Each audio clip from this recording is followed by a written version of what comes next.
My name is Cheryl Waltman, and as a novice in the study of research, I will be explaining what I learned through analyzing a dissertation in terms of its adherence to research frameworks and standards. As I explain what I learned, I'll begin with the factors that influenced my selection of Christine Costa's 2011 dissertation. I'll give you my spin on the theoretical framework used and how it influenced her hypotheses. Finally, I will attempt to give an overview of her data collection, analysis, and general methodology.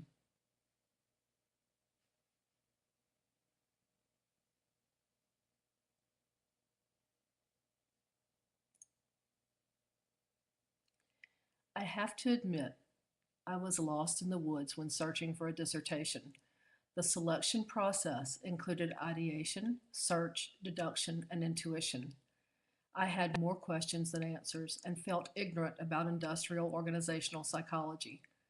Finally, I used my institution's library to access ProQuest dissertations and theses database. I used deductive reasoning as explained by Christensen, Johnson, and Turner, 2015. I started with the broad topic of human resources, which led to psychology and culminated at productive aging as an area of interest. Why? I fall into that category myself, and I intuitively felt it connected to education and the aging population of teachers. As it turns out, many of my colleagues thought that they would be able to retire by this point in their careers, but for various reasons find that they cannot. I'm interested in how this will work itself out as many older adults may face the same situation.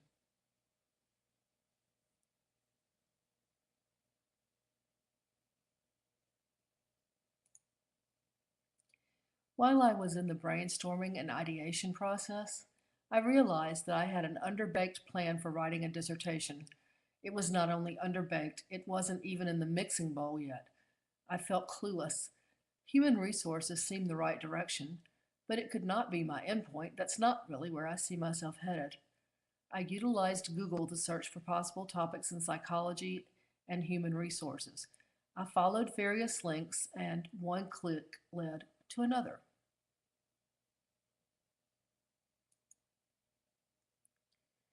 Once I had psychology in mind, I used ProQuest to search for dissertations within human resource management and psychology.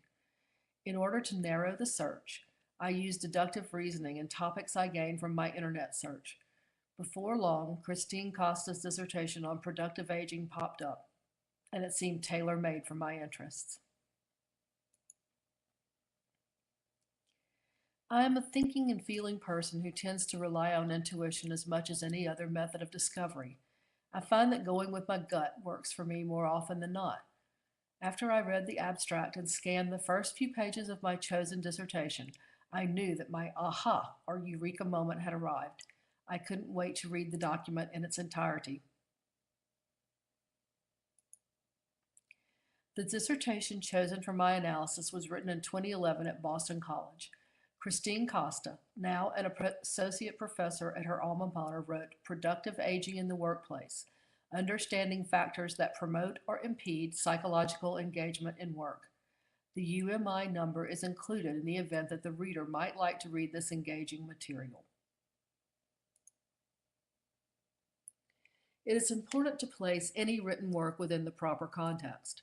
Costa situates her work within a paradigm of aging that looks at processes people use from a strengths rather than a deficit paradigm.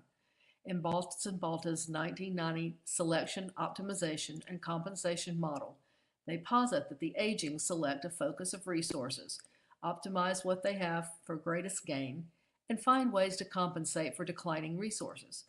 Let's face it, the longer lifespans we experience now suggest that workers might not exit the workforce in their 60s, and psychological engagement is necessary for maximum functioning.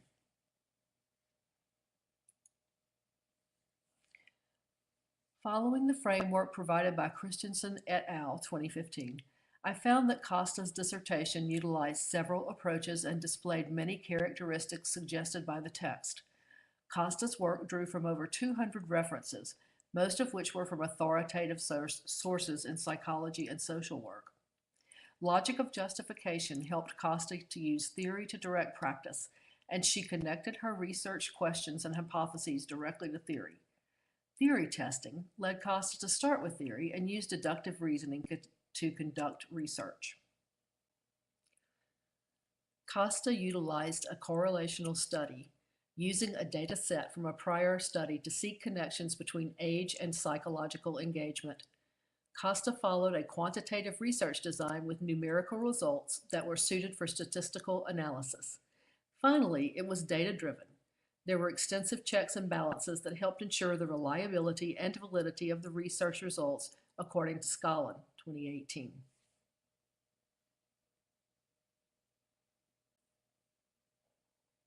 This study was well supported by a theoretical framework which included the previously discussed selection, optimization, and compensation theory of aging. Costa alludes to the productive aging as an emergent theory with great promise, noting that as lifespans increase, this will need to be addressed. This, according to Costa, will lead to an increased focus on psychological engagement as a marker of productive aging. As explained by the text, Christensen et al. 2015, Costa operationalized theories and hypotheses in order to give direction and definition to each step. Costa substantiated her theoretical position with numerous authorities to ensure the reader that her research was sound. It was a bit surprising to find that Costa was guided by 10 hypotheses divided into two sets, those that examined whether the job demands, resources, work engagement models applied to older adults. Hypothesis set 2 examined whether there really was any difference in the processes of the job demand, resources, work engagement model for older as opposed to younger or midlife adults. Here we see how Costa thought the data would fall out. In the area of job demands resources for older adults, she hypothesized that the only negative correlation would exist between job demands and engagement.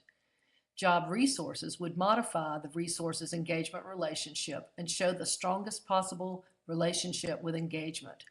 You could say that she felt that the resources engagement relationship would be modified so that job resources and personal resources would have the strongest positive relationship with engagement. Remember, these hypotheses apply to adults of greater than 65 years old.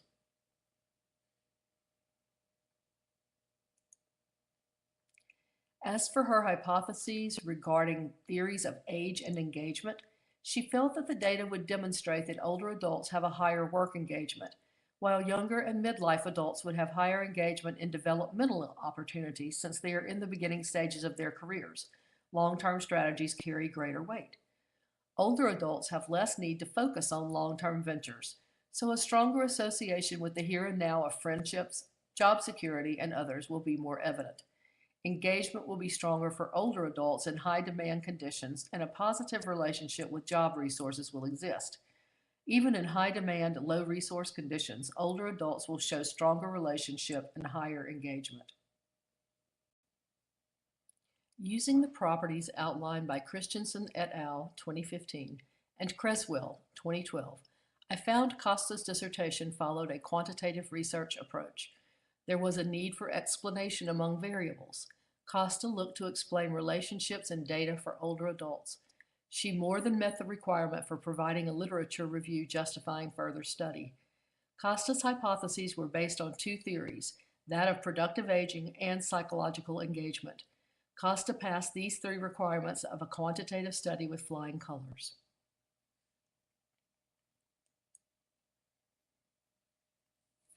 Further, a quantitative study must use valid instruments that question large numbers of people. Costa was a research team member on the Age and Generation study conducted at Boston College in 2007-2008. She reported on a cross-sectional analysis of the responses from over 2,000 people. Finally, a quantitative study uses statistical analysis to seek relationships between variables, reports on the results, and carries out the study in an unbiased manner.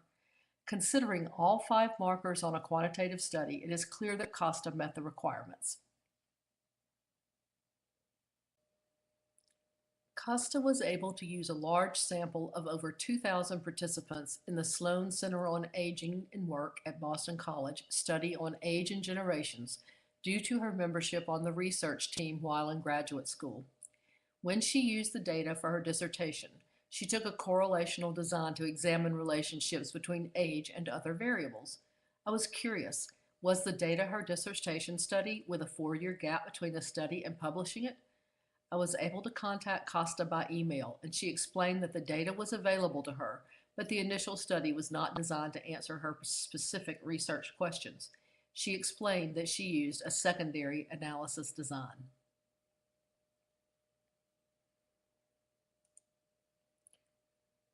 According to Costa, from Personal Communication, April 25, 2018, a secondary analysis means that she took cross-sectional data from the 2007 study on aging and work at Boston College.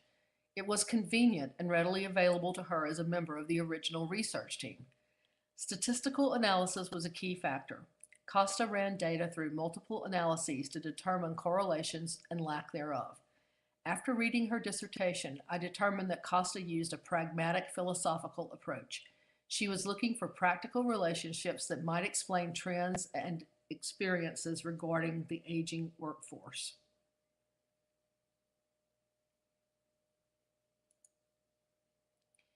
Each category of data analyzed through participant responses to various instruments checked out as very good in terms of internal consistency.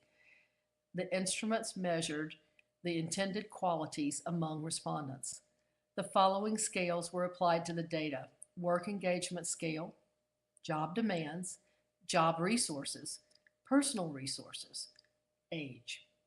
Control variables included race, ethnicity, level of education, length of workday, moonlighting, health, occupational status, tenure, pay, childcare arrangements, and whether elder or spousal care was a factor.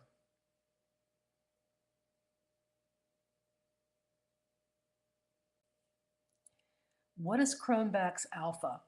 It is a test of Likert-type scale items. The items are processed through SPSS software to determine consistency and validity in what they purport to measure. Since Costa was using a secondary data source, it was wise to measure internal consistency of the intended dimensions of measurement with Cronbach's alpha.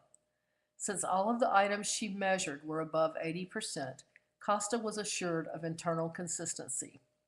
It is notable that some disciplines require Cronbach's alpha scores in the excellent range of equal to or greater than 90%, while others consider greater than or equal to 70% to be acceptable.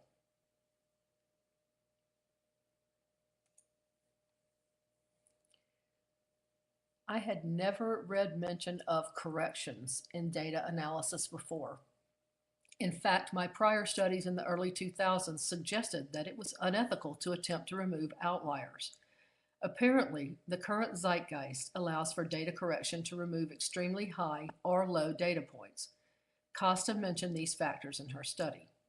According to Steinberg, Creech, Schmidt, and Falwell, 2010, top coding involves replacing extremely high values with the value of the 99th percentile. Conversely, extremely low data points are replaced with the value of the first percentile in bottom coding. Costa explains the process as normal and states that it is a tool for ordering the data while preventing extreme values from placing a negative skew on the results. Correcting for negative skew, according to Wicklund, 2016, means that one uses statistical software to make corrections to attain a normal distribution while preserving the original data. This is definitely an area I will need to further reflect upon while doing further reading. What about the power of outliers to suggest initial nuances of a new trend in data?